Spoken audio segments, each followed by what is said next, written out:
C'est bon, je peux partir? Top. Donc, bonsoir, mesdames et messieurs.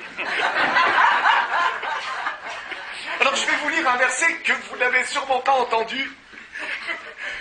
En tout cas, cela fait très longtemps que vous ne l'avez pas entendu. Alors, je lis. Be'anchel Elyon Goyim, lorsque le Tout-Puissant, le Supérieur, le Suprême, a fait hériter les Goyim, les nations, Be'afrido Beneanam, en séparant, en disséminant les fils d'Adam, Yatsef Gvulot Amim, il a fixé la limite des peuples, les Mispar Béné Israël, en fonction du nombre des Béné Israël.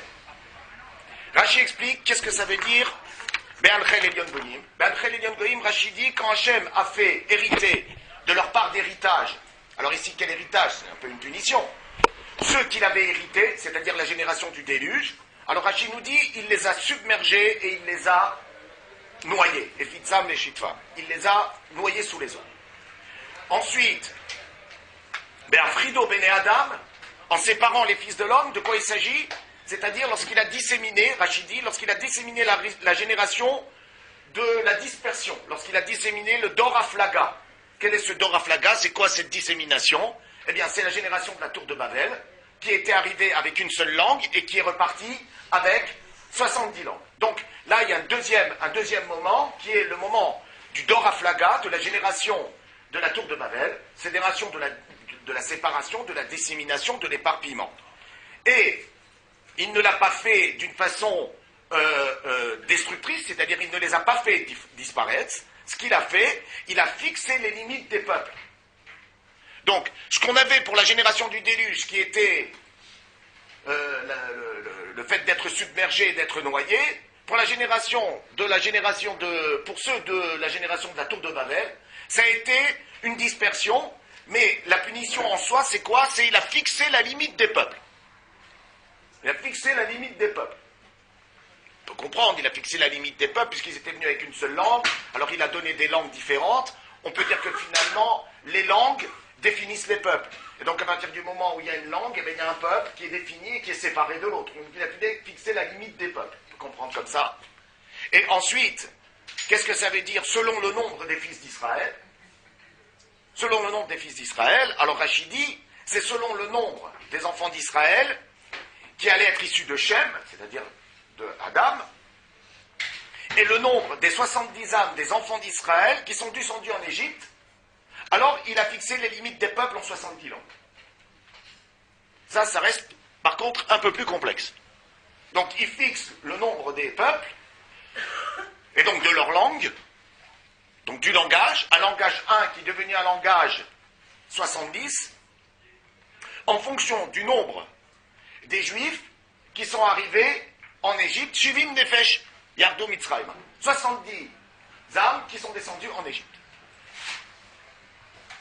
Ce qu'il faut essayer de comprendre, c'est le rapport qu'il y a entre cette séparation en 70 langues et les 70 âmes du peuple d'Israël. Comme si, d'une certaine façon, mais on n'arrive pas encore véritablement à définir ce que c'est. C'est comme si, au fond, l'équivalent des 70 âmes venait donner l'équivalent des 70 nations, et que ces 70 âmes étaient quelque part la conséquence de l'éparpillement des langues. Alors, est-ce que c'est une conséquence? Est-ce que c'est une cause? Est-ce que c'est un résultat? Quel est ce lien possible entre Yitzhak Gvulot Amim, il a fixé les limites des peuples, les Mispar Béné Israël, en fonction du nombre des Juifs qui vont descendre en Égypte. Alors, pour comprendre cela, nous allons partir d'un texte de la Mishnah, qui est ramené dans le traité Baba Metzia. C'est un texte talmudique qui dit la chose suivante. Alors vraiment, on a l'impression que ça n'a aucun rapport, vous allez voir quand même que ça a un petit rapport. Il y a un dîme comme ça dans la Mishnah qui dit la chose suivante. Natan lo ma'ot, velo mashach mimenu ma'ot, yachol lachazorbo. On est en train de parler d'une situation d'achat et de vente. Quelqu'un achète quelque chose. La Mishnah nous dit que si ils ont passé le contrat est bon, il dit je suis d'accord, la personne dit je suis d'accord, je t'achète ce que tu me vends. Je suis tellement d'accord de t'acheter ce que tu me vends que je te donne l'argent. La Mishnah dit, tant que l'autre, à ce moment-là, le vendeur, n'a pas récupéré l'argent concrètement, un peu comme aux échecs, tant qu'on n'a pas posé la pièce, la pièce, oui, la pièce d'échec, Yachol la Chazorbo, il peut revenir sur ça. Il peut revenir sur le fait d'acheter. Donc il dit qu'il achète, mais en même temps, au dernier moment, avant que l'argent passe d'une main à l'autre, il a tendu la main pour le donner, tant que l'autre n'a pas été Mosher le Mammon, tant qu'il n'a pas saisi l'argent, il peut revenir sur la vente et dire, non, finalement, je ne l'achète pas. La seule chose, c'est que la Mishnah dit une chose très intéressante par rapport à celui qui ferait cela. Mi shepara me anche dora maboul ou me anche dora flaga ou atid leipara mi she'eno omet bediburo. Celui. Je fais juste une remarque. Oui. Je suis désolé. Parce que le Dayan. Le Meshipara, c'est quand il a donné l'argent et qu'il n'a pas fait un Meshira sur. Il n'a pas fait le Meshira, mais sur l'objet. Sur l'objet. Sur l'objet lui-même. Si on n'a pas chez oui, mais parce que le Lachon, il est un peu bizarre. Oui. Parce qu'il dit Velo machach memenou maot. Comme ça, j'ai récupéré. Il n'a pas été Mosher le Chefetz. D'accord. On a cette malédiction, s'il a donné l'argent, il n'a pas récupéré l'objet. Sinon, c'est l'Onoa Chachamim. Voilà. C'est un peu la même dimension aussi que quelqu'un en moins grave, mais enfin, c'est aussi pas bien. Celui, par exemple, qui tourne dans un magasin, qui pose 25 questions au vendeur, et qui lui dit « je suis très intéressé », et puis à la fin, surtout, je le dis à vous, mesdames, après avoir essayé 25 paires de chaussures, bon, finalement, je repasse. D'accord? Alors ça, c'est un peu, c'est une situation qui n'est pas sympa, c'est « on a dvarim ». Ça veut dire que, quelque part, on a fait un peu miroiter au vendeur qu'on va lui acheter quelque chose, et finalement, on lui achète rien. Alors ici, c'est pas ça. La vente s'est faite, et lui surtout ce qu'il a dit, c'est qu'il a dit je t'achète. Il a donné l'argent. Mais tant qu'on n'a pas saisi cette chose-là, alors il peut revenir. Bon, mais c'est pas parce qu'il peut revenir que c'est un acte qui est bien. C'est-à-dire, du point de vue de la halakha, c'est tout à fait jouable, il n'a rien transgressé. La seule chose, c'est qu'il y a comme une forme de malédiction qui lui tombe dessus, qui est Mishepara, Me'anche Dora Maboul ou Me'anche Dora Flaga. Celui qui s'est payé de la génération du déluge, c'est-à-dire qui a fait payer d'une certaine façon à la génération du déluge et à la génération de la tour de Babel, ou a-t-il les paras, alors il se payera aussi dans l'avenir de celui, de celui qui n'assume pas sa parole. La question qu'on peut se poser, c'est pourquoi, dans cette question de celui qui n'assume pas la parole, il est fait référence à la génération du déluge et à la génération de la tour de Babel. Pourquoi il fait référence à ces peuples-là, c'est-à-dire les peuples, on va dire, fondateurs de l'humanité, par rapport à quelqu'un qui contredirait la parole? Quel rapport il y a entre les deux? Alors, pour comprendre cette chose-là, il faut comprendre dans quelle dimension, si vous voulez, à la fois de punition et à la fois de régression, l'humanité est rentrée à partir de la faute d'Adam Arishon. La première faute qu'il y a dans l'histoire de l'humanité, c'est la faute d'Adam. Il fait ce qu'il ne devait pas faire, et en fonction de ce qu'il a fait, Dieu, d'une certaine façon, le fait descendre de son niveau. Le niveau de l'homme, on peut considérer que le niveau de l'homme, avant la faute et après la faute, est une forme de yérida, une forme d'amoindrissement de la figure humaine, une forme de régression dans la figure de l'humain qui était au préalable pensée et voulue par Dieu au moment de la création du monde. Cette faute, cette punition, la Gemara dit, c'est comme si Akadosh Baruch Hu, il avait mis sur lui sa main, il l'avait diminué. Il y a donc véritablement ce qu'on pourrait appeler diminution de Tsurat Adam, diminution de la figure humaine, de la forme humaine, de l'humain en soi. Cette faute d'Adam Arishon a deux conséquences. La première conséquence, c'est le déluge, et la deuxième conséquence, c'est le Dor Aflaga, la tour de Babel. Ces deux moments sont à considérer véritablement comme une forme de continuité de la faute première, de la faute originelle qui est la faute de Adam Arishon. Et si nous regardons bien, les deux générations ont, elles, mis en place, si vous voulez, instauré dans le monde un rapport à la figure humaine qui est aussi une dégradation de cette figure humaine. La génération du déluge, on peut dire que c'est une dégradation de l'humain dans le corps, puisque c'est Ishrit Kol Bassar. Ici, dans la génération du déluge, la référence est toujours une référence à la chair, c'est-à-dire à la figure suprême de l'humain, mais du point de vue du corps.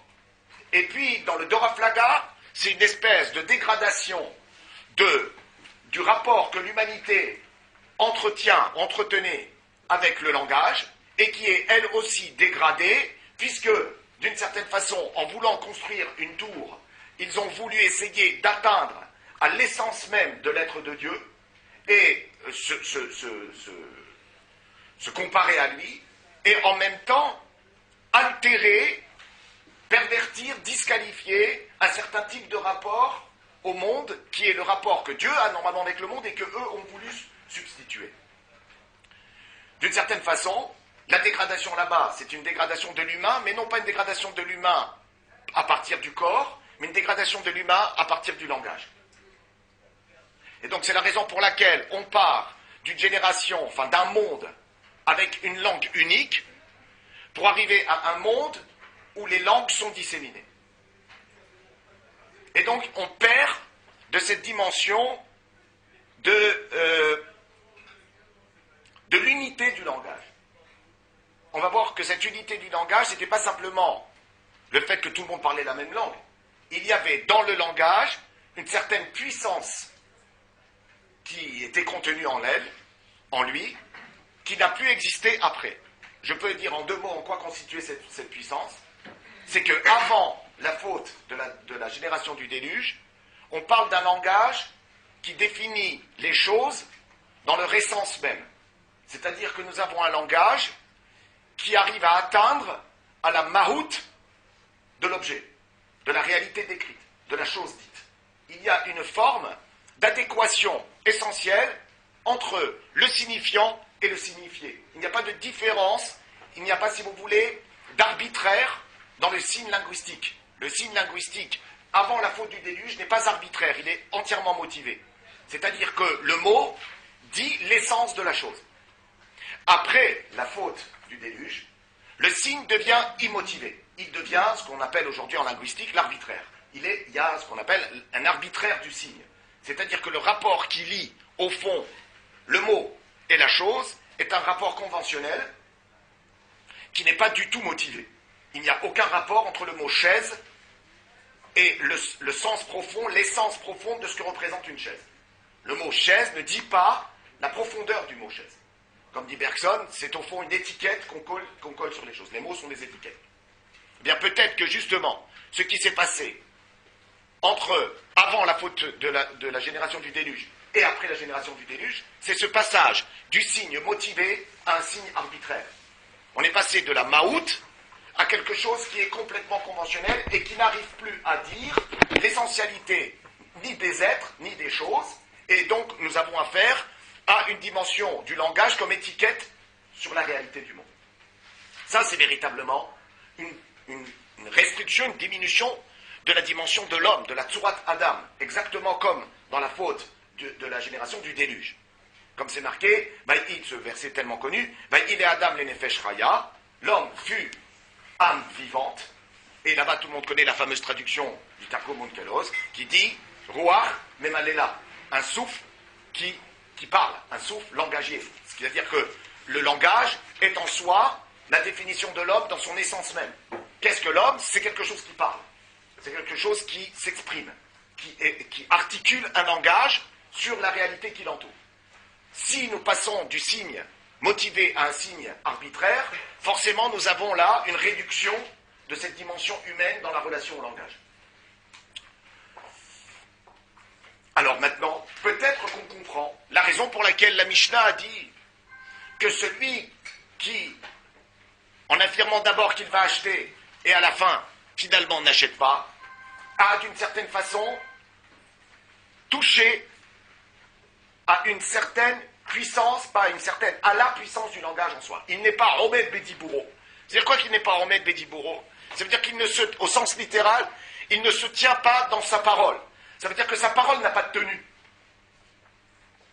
Sa parole n'a pas de tenue, sa parole, elle est devenue quelque chose d'insignifiant, puisqu'il est capable de dire et de ne pas faire ce qu'il dit, de ne pas associer au dire, le faire. Or, le faire est comme une espèce d'authentification, de matérialisation concrète de la viabilité et de la fiabilité de la parole. Donc c'est intéressant de remarquer que finalement, lorsque cette même personne n'a pas tenu sa parole, la forme de klala, de malédiction qui est formulée, c'est de dire, tu sais, cette génération qui, dans sa finalité, s'est définie par la dissémination du langage, c'est-à-dire par une espèce de liquéfaction du langage, d'un langage rendu insignifiant, eh bien, celui-là même qui s'est payé de ces générations-là, se payera aussi de celui qui a dit « je vais acheter » et finalement n'a pas acheté.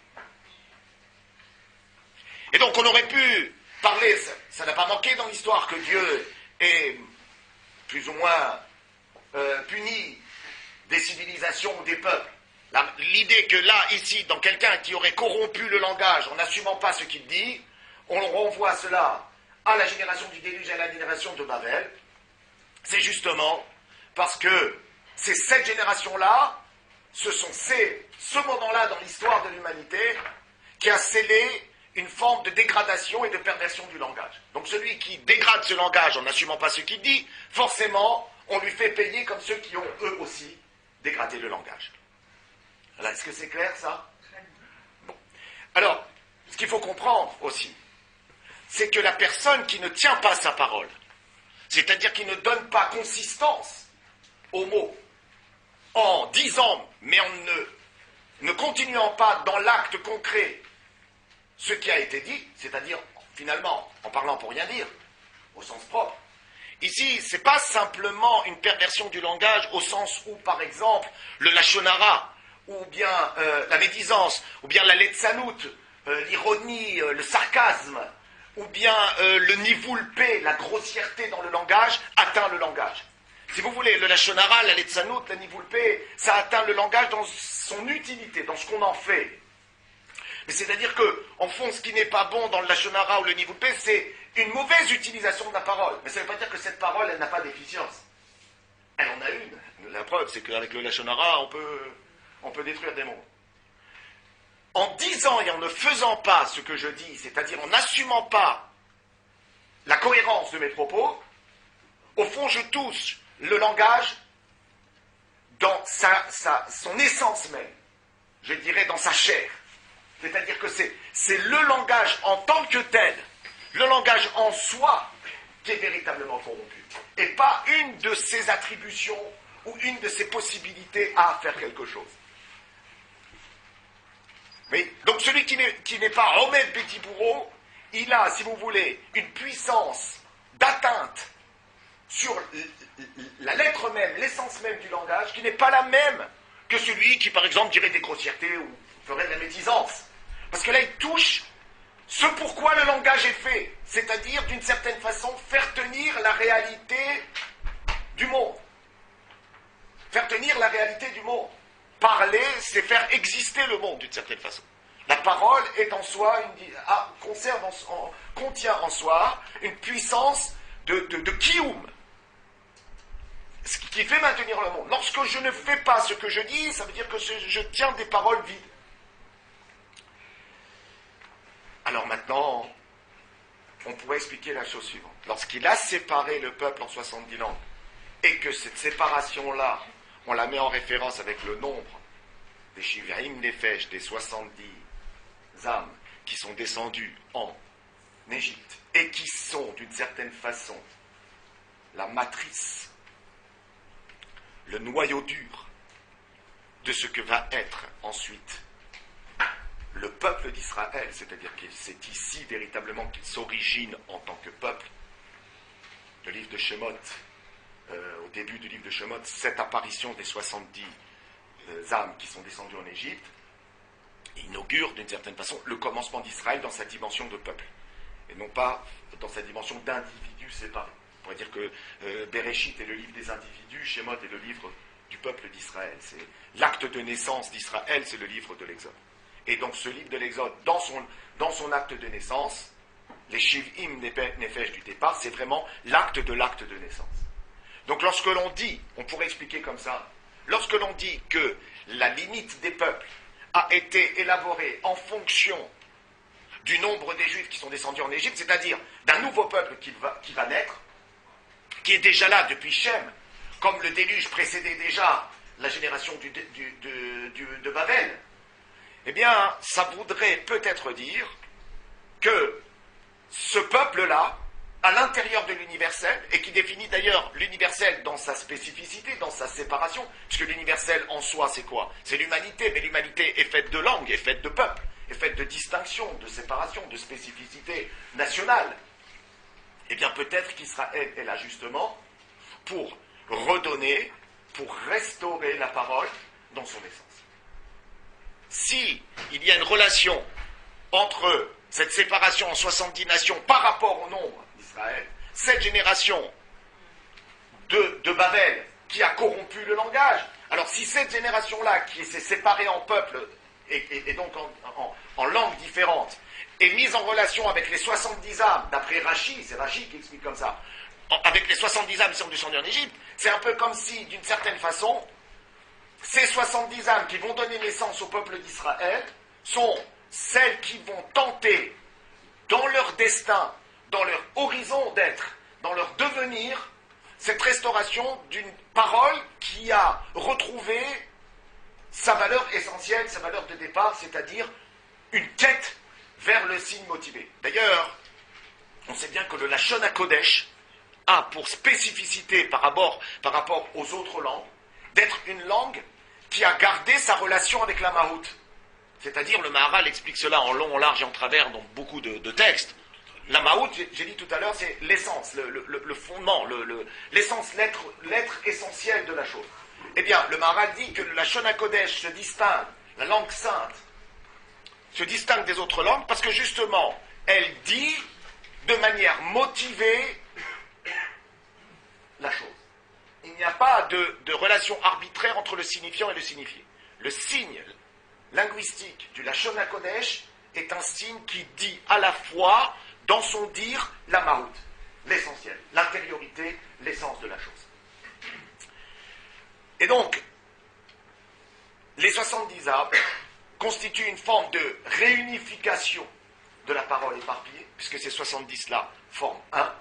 Elles sont, dans ce qui concerne Israël, ces Shiven Nefesh ont formé un peuple, et non plus 70 identités différentes, puisque les 70 d'Israël, ces êtres-là vont réinstaurer un peuple uni. Alors on imagine que justement Israël est là pour réunifier la parole, pour réunifier une parole qui a été éparpillée, une parole qui a été galvaudée, qui a été vidée de sa substance.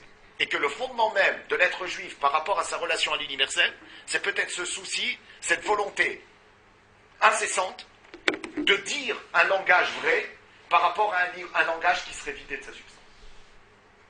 Une des fonctions d'Israël consisterait en ça. C'est pas un petit job.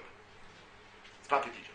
C'est-à-dire que dans notre extrême attention à une parole de pertinence, à une parole qui tient la route, à une parole qui assume ce qu'elle dit, à une parole qui veut dire ce qu'elle dit et qui cherche à le dire avec le plus de précision, de fiabilité, de crédibilité possible, alors nous amenons dans le monde ce souci de la parole.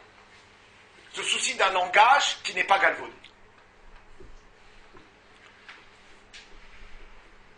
Il y aurait donc, dans le destin même d'Israël, dans son projet, dans son défi d'être, une idée de renouer avec une parole pertinente, avec une parole fiable, avec une parole qui chercherait une cohérence absolue entre le dire et le faire. Entre le dire et le faire. Je ne peux pas être juif si je ne dis pas ce que je fais, et inversement si je ne fais pas ce que je dis. Être juif, c'est assumer cette cohérence entre un dire et un faire. Je ne peux pas ne pas être ce que je dis. Petite parenthèse, qui est très connue, puisque nous sommes dans la période. Nous avons bien vu que la raison pour laquelle les élèves de Rabbi Akiva ont disparu de ce monde, c'est parce que nous vivons dans un langage très lapidaire et et pour moi extrêmement hermétique. La raison pour laquelle ils ont disparu de ce monde, c'est chez l'Onahagu Kavod Zebeze. Ils ne se faisaient pas de kavod, de respect. Là. Je ne sais pas ce que ça veut dire. Franchement, je ne sais pas ce que ça veut dire. La seule chose que j'entends dans cette phrase, c'est qu'il y avait un dysfonctionnement dans la relation humaine. Mais d'un autre côté, il faut bien comprendre que les élèves de Rabbi Akiva étaient ni plus ni moins que des Tanaïm, c'est-à-dire des gens qui connaissaient des Mishnayot, des gens qui pouvaient eux-mêmes élaborer des Mishnayot, eux-mêmes dire des Mishnayot. Et on voit que finalement, ces 24 000 élèves sont partis avec leur Mishnayot. À compter d'une Mishnah par élève, il nous manque aujourd'hui dans le Talmud 24 000 Mishnayot. Ce qui est incommensurablement grave. Puisque finalement, s'ils étaient restés de ce monde, ils auraient eux aussi donné des enseignements qui aujourd'hui nous manquent. Or, ils sont partis. Qu'est-ce que ça veut dire? Ça veut dire que même s'ils avaient en eux des Mishnayot qu'on ne pourra jamais retrouver, à partir du moment où lo nahagu kavod zebazé, ils n'avaient pas ce rapport dans le faire, dans l'être, dans l'agir, l'un vis-à-vis de l'autre, alors automatiquement, les enseignements qu'ils auraient pu nous donner sont disqualifiés. Ça veut dire qu'il n'y a pas cette cohérence entre l'être et le faire. Et si cet événement dramatique est arrivé dans la période où nous comptons les jours pour recevoir la Torah, c'est-à-dire où nous sommes dans cette attente de recevoir la Torah, c'est bien pour nous dire une chose préalable au don de la Torah, qui est ne t'imagine pas recevoir la Torah si tu es dans cette forme de dysfonctionnement, d'incohérence entre l'être et le savoir. La Torah n'est pas un savoir pur, la Torah est un savoir dans un être. Et donc il faut qu'il y ait cette relation absolument, en tout cas, tentative de relation cohérente entre l'être et le savoir. Je ne peux pas, d'un côté, avoir des connaissances et ne pas être ce que je connais. C'est indissociable.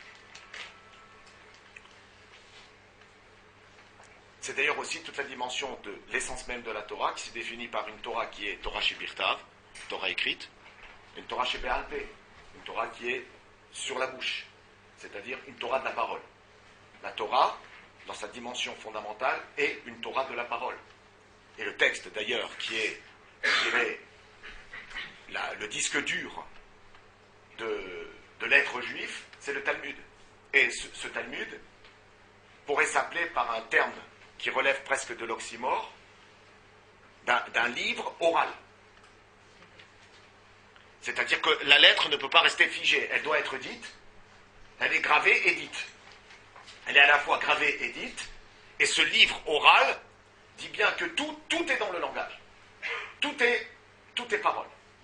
Mais en même temps, tout est parole, et cela implique cette responsabilité énorme de faire que cette parole soit véritablement une parole assumée par l'être. Omed Bedibour. J'assume ce que je dis. Je vis ce que je dis. On voit d'ailleurs que si nous partons du principe, d'après ce que dit le verset, que la séparation des peuples, c'est d'une certaine façon retrouvé dans le compte du nombre des âmes qui sont descendues en Égypte, alors ça veut dire que quelque part, Pessah est ce moment particulier où il y aurait une tentative pour que la parole reprenne ses droits, pour que la parole redevienne une vraie parole. Et on sait bien, tout le monde sait bien, à quel point la relation entre Pessah et la parole est intense, puisque dans le mot lui-même de Pessah, il s'agit d'une bouche qui parle. Alors cette bouche qui parle, c'est véritablement une bouche qui va parler quelque chose d'autre, c'est-à-dire qui va renouer avec une autre parole. Et ça se joue à Pessah. C'est d'ailleurs très intéressant de remarquer que le traité talmudique qui parle de Pessah commence par la phrase suivante: Or l'herba azar, botkinet hachametz. Or l'herba azar, botkinet hachametz. Littéralement, la lumière du 14e jour, on fait la recherche du Hametz. Pendant des pages, le Talmud va tenter de comprendre pourquoi le Talmud a défini le moment où nous faisons la ptika du Hametz, la recherche du Hametz à Pessah, par le mot or. C'est bizarre, on s'attendrait que le traité qui parle de Pessah.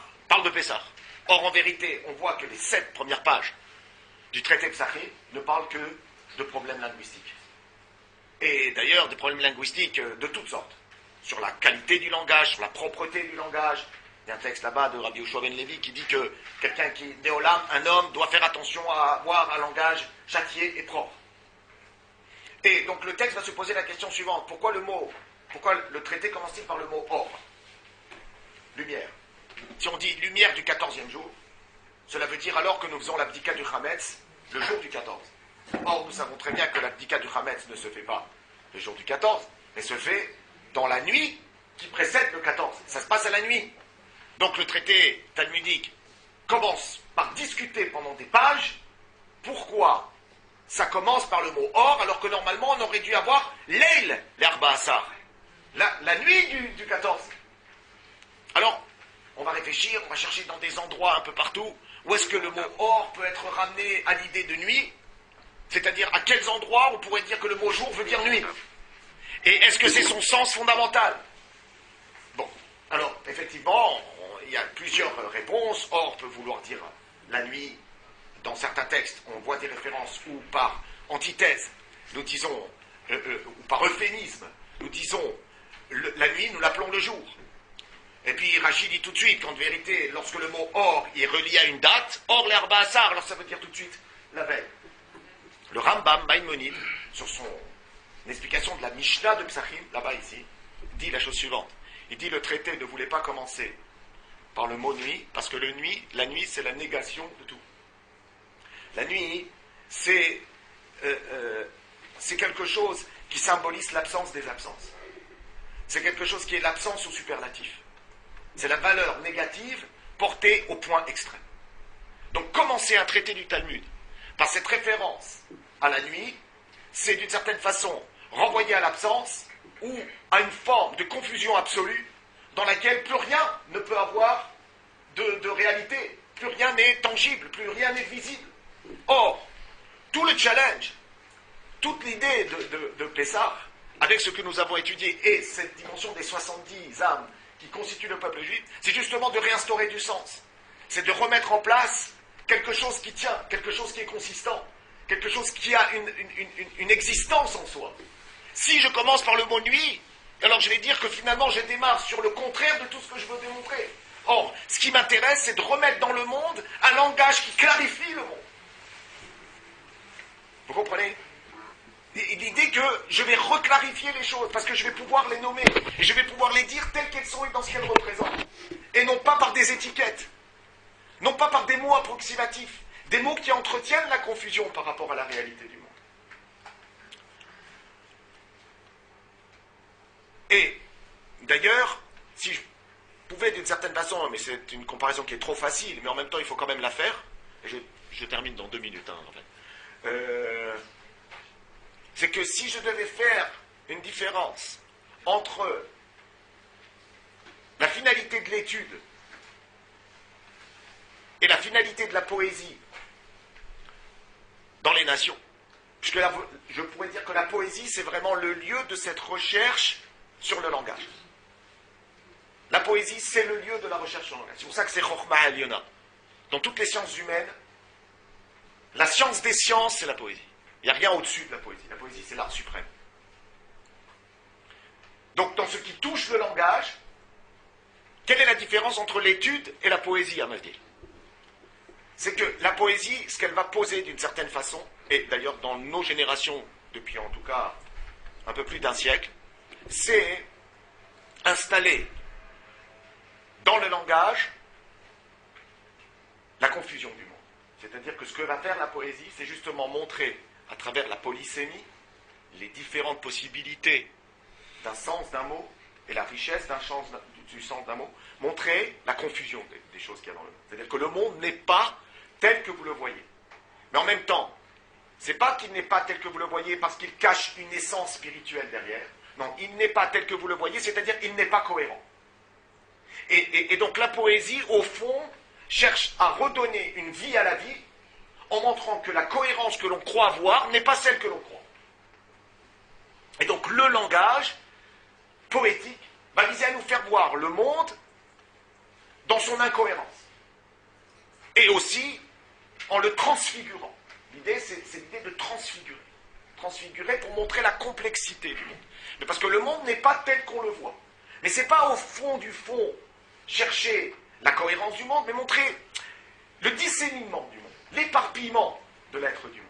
Quand Baudelaire travaille sur les correspondances, on pense que c'est parce qu'il veut montrer que tout se correspond, qu'il y a, à travers la synesthésie baudelairienne, il y a une cohérence intrinsèque du monde, mais en vérité, quand il touche au fond de la correspondance, c'est pour montrer le pullulement, la complexité, la diversité, la pluralité.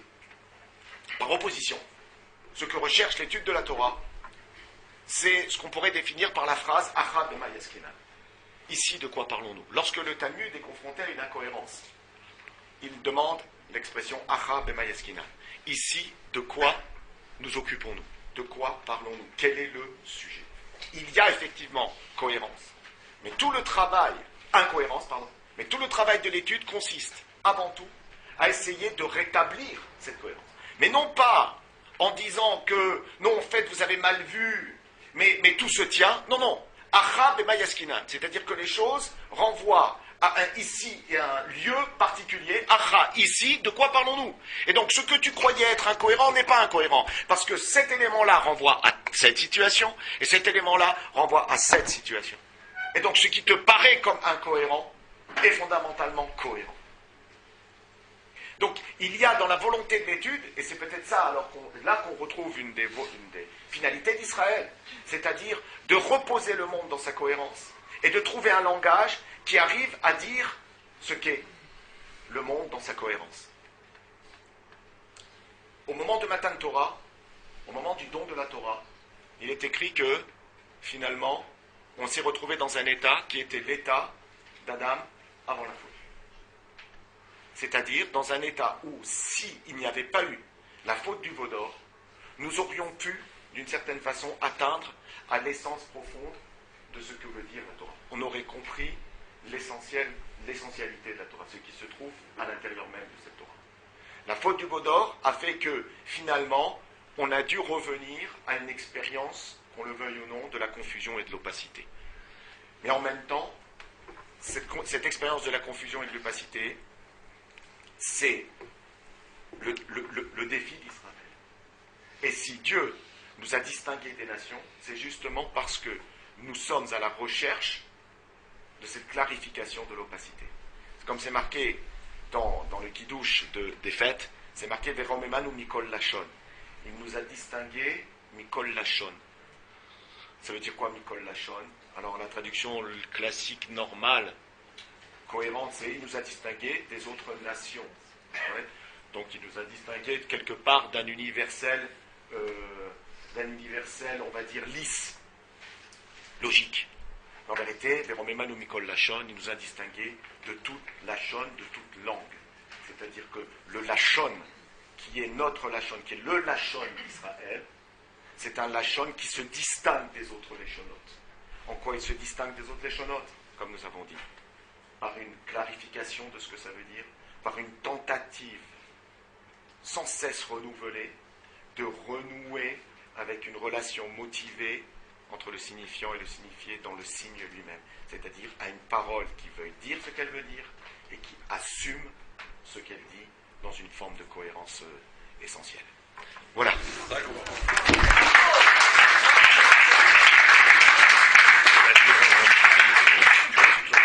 Je fais un mariage.